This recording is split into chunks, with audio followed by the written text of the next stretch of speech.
তোমাদের মধ্যে অনেক শিক্ষার্থী আমাদেরকে প্রশ্ন করে যে ভাইয়া আমি যে কলেজটায় ভর্তি হতে চাচ্ছি ওই কলেজটা কত জিপে নির্ধারণ করছে সেটা আমি দেখতে পাচ্ছি না। সম্পূর্ণ ডিটেলসে তুমি যে কলেজটায় ভর্তি হতে চাচ্ছ সেই কলেজটা তুমি কিভাবে খুঁজে বের করবে এবং ওই কলেজটা কত জিপে নির্ধারণ করছে, ওই কলেজে কয়টা সিট রয়েছে, টোটালি তোমরা সহজে দেখতে পারবে। কিভাবে দেখবে টোটালি এই ভিডিওর মাধ্যমে আলোচনা করছি।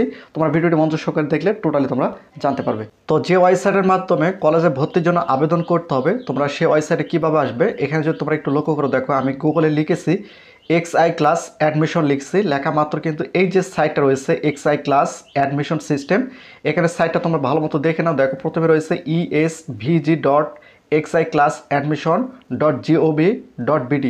এই ওয়েবসাইটের মাধ্যমে কিন্তু তোমাদের কলেজে ভর্তির জন্য আবেদন করতে হবে।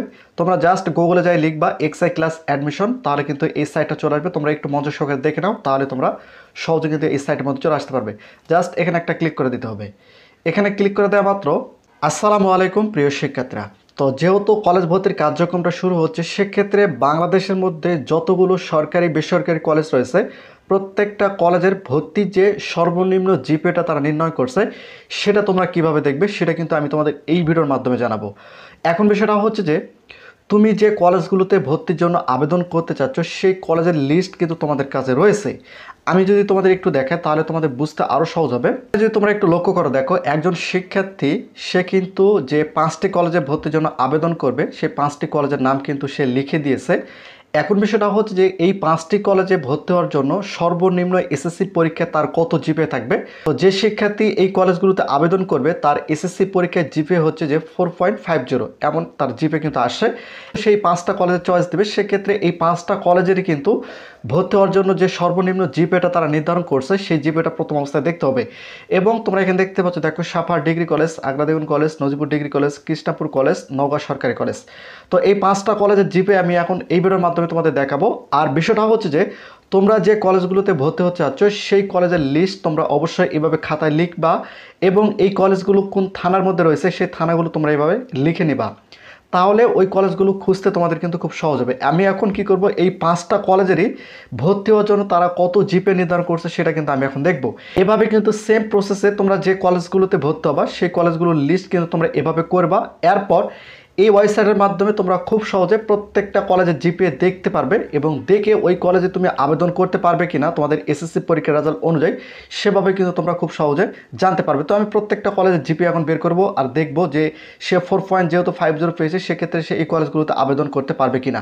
তো এখানে যদি তোমরা একটু লক্ষ্য করো, দেখো আমি কিন্তু একাদশ শ্রেণীর ভর্তির যে ওয়েবসাইট সেই ওয়েবসাইটের মধ্যে চলে আসি। এখান থেকে তোমাদের নিচে এই যে কলেজ ওভারভিউ রয়েছে এখানে জাস্ট একটা ক্লিক করে দিতে হবে।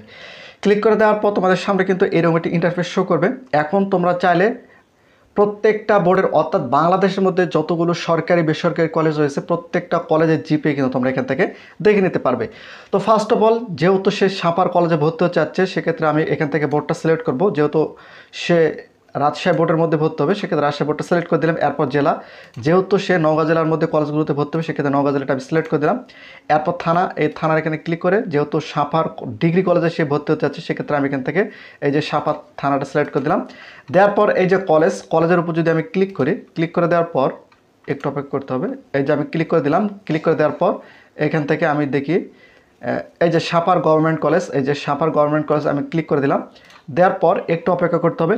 এই যে এখানে যদি তোমরা একটু লক্ষ্য করে দেখো এই কলেজে নির্বাচিত কলেজ এবং তার কলেজের ইআইএন নম্বর সাপার গভর্নমেন্ট কলেজ এবং শিফট হচ্ছে ডে, বাংলা ভার্সন, বিভাগ হচ্ছে সায়েন্স বিভাগ রয়েছে, হিউম্যানিটিস রয়েছে, বিজনেস স্টাডিজ রয়েছে, অর্থাৎ 3টা বিভাগই রয়েছে। আমি যদি তোমাদের একটু দেখাই এই কলেজগুলোতে সর্বনিম্ন জিপিএ নির্ধারণ করছে 1 পয়েন্ট। এই যে এখানে তোমরা দেখতে পাচ্ছ 1 পয়েন্ট নির্ধারণ করছে। তার মানে একজন শিক্ষার্থী যদি 3 পয়েন্ট, অর্থাৎ একজন শিক্ষার্থী যদি পরীক্ষা পাস করে সেও কিন্তু এই কলেজে চয়েস দিতে পারবে। যেহেতু 4 পয়েন্ট নির্ধারণ, যেহেতু সে এসএসসি পরীক্ষায় 4 পয়েন্ট পেয়েছে সেক্ষেত্রে কিন্তু সেই কলেজে চয়েস দিতে পারবে। এখানে দেখো সায়েন্স বিভাগের জন্য 199টা সিট নির্ধারণ করছে এবং মানবিকের জন্য 374টা এবং বিজনেস স্টাডির জন্য 124টা সিট তারা নির্ধারণ করছে। অর্থাৎ কোনো শিক্ষার্থী পরীক্ষা পাস করলে সে কিন্তু এই কলেজে চয়েস দিতে পারবে। এখানে তোমরা দেখতে সাপার গভর্নমেন্ট কলেজ। এরপর যেহেতু রাজশাহী বোর্ডের আগ্রা দেগুন কলেজ সেক্ষেত্রে আমি জেলা ঠিক আছে এবং এখান থেকে থানাটা আমি চেঞ্জ করব। থানাটা চেঞ্জ করে আমি এখান থেকে ধামরাট করে দেবো, ধামরাট থানা করে দিলাম। এরপর এখান থেকে কলেজটা আমি খুঁজে বের করবো, কলেজের উপর ক্লিক করে দিয়ে এই যে এখান থেকে আমি এখন দেখব যে এখানে আগ্রা দেগুন কলেজ, এই যে আগ্রা দেগুন কলেজ এটা আমি এখান থেকে সিলেক্ট করে দিলাম। এই যে এখানে তোমরা দেখতে পাচ্ছ, দেখো শিফট তোমরা এখানে দেখতে পাচ্ছ, ভার্সন দেখতে পাচ্ছ এবং বিভাগ তোমরা এখানে দেখতে পাচ্ছ সায়েন্স, হিউম্যানিটি, বিজনেস স্টাডিজ এবং তারাও কিন্তু সর্বনিম্ন জিপিএ তারা এখানে নির্ধারণ করছে 1 পয়েন্ট। অর্থাৎ প্রত্যেক ধরনের শিক্ষার্থী অর্থাৎ যারা এসএসসি পরীক্ষা পাশ করে প্রতিটা শিক্ষার্থী কিন্তু এই কলেজে চয়েস দিতে পারবে। যেহেতু সে 4 পয়েন্ট পেয়েছে সেক্ষেত্রে সে অনায়াসে কলেজে চয়েস দিতে পারবে এবং প্রত্যেকটা বিভাগের জন্য তারা 149টা করে সিট তারা কিন্তু নির্ধারণ করছে, তোমরা এখানে দেখতে পাচ্ছ।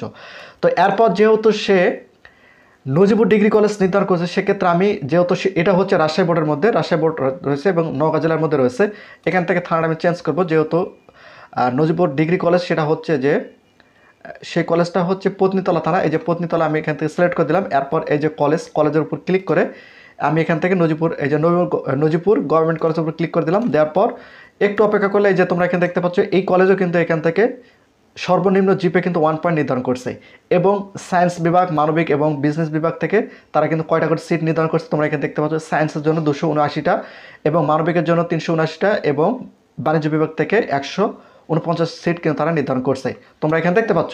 এরপর যেহেতু সে কৃষ্ণাপুর কলেজ নির্ধারণ করছে যেহেতু কৃষ্ণাপুর কলেজটা কিন্তু এই থানার মধ্যে রয়েছে, আমি এখান থেকে কৃষ্ণাপুর কলেজটা আমি এখান থেকে খুঁজে বের করবো, আমি একটু দেখবো। এই যে কৃষ্ণাপুর কলেজ এবং সিলেক্ট করে দিলাম। এখানেও তারা কিন্তু 1 পয়েন্ট নির্ধারণ করছে এবং কয়টা করে সিট হয়েছে 149টা করে সিট তারা কিন্তু নির্ধারণ করছে কৃষ্ণাপুর কলেজ নওগাঁ। এরপর যেহেতু সে নওগাঁ জেলার মধ্যে, আমি এখান থেকে থানাটা একটু চেঞ্জ করব। থানা আমি এখান থেকে দেখি আত্রাই এবং মান্দা, নওগাঁ সদরের উপর ক্লিক করে দিলাম, নওগাঁ সদর থানা সিলেক্ট করে দিলাম। এরপর এখান থেকে কলেজ, নওগাঁ কলেজ এখানে রয়েছে কি না দেখি আমি আগে। এখানে এই যে নওগাঁ গভর্নমেন্ট কলেজ, সরকারি কলেজ, জাস্ট এখান থেকে সিলেক্ট করে দিলাম। এরপর এই যে এখানে যদি তোমরা একটু লক্ষ্য করো, দেখো এই কলেজে ভর্তি হওয়ার জন্য সর্বনিম্ন জিপে দেখো, যদি নওগাঁ সরকারি কলেজে ভর্তি হতে চাও সেক্ষেত্রে সায়েন্স বিভাগ থেকে 5 পয়েন্ট নির্ধারণ করছে তারা। 5 পয়েন্ট থাকলে তুমি এই বিভাগে সায়েন্সে ভর্তি হতে পারবা, সিট রয়েছে 479টা এবং মানবিকে ভর্তি হওয়ার জন্য 4 পয়েন্ট তারা নির্ধারণ করছে এবং 389টা বা 399টার মতো সিট তারা নির্ধারণ করছে এবং ব্যবসায়িক বিভাগ থেকে 3.50 নির্ধারণ করছে এবং 349 সিট তারা নির্ধারণ করছে। তো তোমরা কিন্তু এভাবে প্রত্যেকটা কলেজের তোমরা কিন্তু জিপেটা দেখতে পাবে, তারা সর্বনিম্ন কত জিপে নির্ধারণ করছে সেটা কিন্তু তোমরা এইভাবে দেখে নিতে পারবে। তোমরা প্রত্যেকটা বোর্ড, তোমরা যে বোর্ডের অধীনে কলেজে ভর্তি হচ্ছে, আমি জাস্ট এখান থেকে যদি বোঝানোর ক্ষেত্রে রাজশাহী বোর্ডটা এখান থেকে সিলেক্ট করে আমি এখান থেকে ঢাকা বোর্ড একটা কলেজ সিলেক্ট করব। ঢাকা বোর্ড এখানে জেলা আমি এখান থেকে দিলাম, এখান থেকে ঢাকা জেলা দিলাম, থানাটা দিলাম এখান থেকে আমি এখানে ধামরাইট থানাটা সিলেক্ট করে দিলাম। এখন ধামরাইট থানার মধ্যে যতগুলো কলেজ রয়েছে এখানে ক্লিক করে দিয়ে আমি এখান থেকে ধামরাই এই কলেজটা আমি সিলেক্ট করে দিলাম। এখানে তোমরা দেখতে পাচ্ছ, দেখো সায়েন্স বিভাগের জন্য 4 পয়েন্ট এবং মানবিকের জন্য 3 পয়েন্ট এবং বিজনেস স্টাডিজের জন্য 3 পয়েন্ট এবং কয়টা করে সিট সেটাগুলো তোমরা এখানে দেখতে পাচ্ছ। তো এখন বিষয়টা হচ্ছে যে সেম এই প্রসেসে কিন্তু তোমরা বাংলাদেশের সরকারি বেসরকারি যত প্রকার কলেজ রয়েছে প্রত্যেকটা কলেজের তোমরা ভর্তি জিপিএটা কিন্তু তোমরা খুব সহজে দেখে নিতে পারবে। এখন তোমাদের মধ্যে অনেক শিক্ষার্থী প্রশ্ন করতেছে যে ভাইয়া আমি যে কলেজটা ভর্তি হতে চাচ্ছি সেই কলেজটা জিপিএ আমি কীভাবে দেখব। এই যে প্রসেসটা আমি তোমাদের দেখালাম এই প্রসেসে কিন্তু তোমরা সকল কলেজের জিপিএটা কিন্তু তোমরা দেখতে পারবে। তারপরে যদি তোমাদের বুঝতে সমস্যা হয় থাকে সেটা তোমরা নিশ্চয়ই কমেন্ট করে জানাতে পারো। এখন তোমাদের দেখতে হবে যে এখানে যে তারা জিপিএটা নির্ধারণ করছে এই জিপিএটা তোমার এসএসসি পরীক্ষা আছে কিনা, যদি থাকে আবেদন করতে পারবে, যদি না থাকে আবেদন করতে পারবে না, সোজা কথা। এটাই হচ্ছে পদ্ধতি। তো তোমাদের